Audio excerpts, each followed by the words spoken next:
Tôt ou tard, vous rencontrerez certains problèmes lors de l'animation de vos ateliers avec un groupe d'aînés. C'est tout à fait normal. La meilleure façon de gérer un problème potentiel, c'est de l'anticiper et d'avoir un plan pour le régler. Il est important de réagir rapidement parce que tout conflit peut avoir un impact sur l'atmosphère dans le groupe.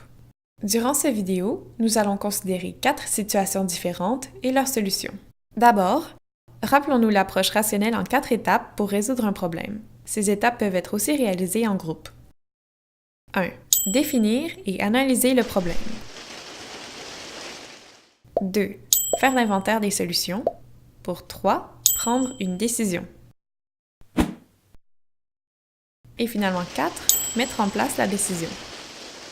Maintenant, dans des ateliers psychoéducatifs, les aînés sont souvent amenés à se fixer un but personnel. Si c'est un exercice motivant pour certains, d'autres ne voient tout simplement pas l'intérêt. Ils diront « j'ai passé l'âge » ou « ça ne sert à rien de toute façon ».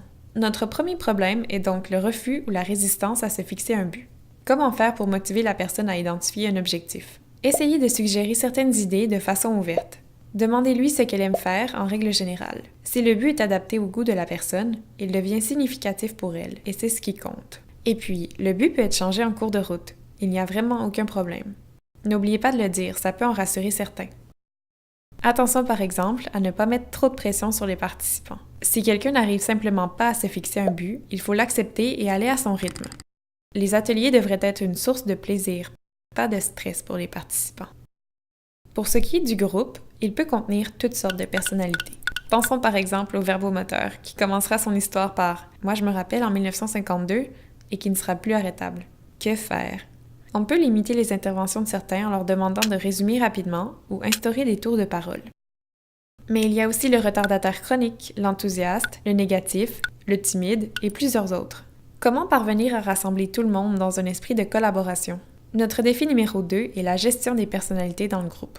Évidemment, chaque groupe est différent, mais on recommande d'expliquer les règles du groupe dès le départ afin de pouvoir s'y référer par la suite.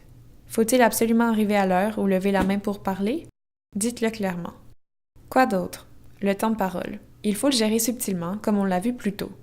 C'est à vous de modérer les interventions pour qu'elles soient productives et équitables pour tous. Vous pouvez aussi encourager les plus timides à s'exprimer en faisant un tour de table, par exemple. Gardez toujours en tête que tous doivent sentir qu'ils font partie du groupe. Malgré tout, un conflit pourrait surgir pendant votre animation. Comment gérer les conflits dans le groupe? Vous pouvez rencontrer les membres du groupe concernés séparément, mais si vous vous sentez à l'aise, essayez de régler le conflit à l'aide du groupe. Demandez quel est le problème et quelles sont les différentes solutions.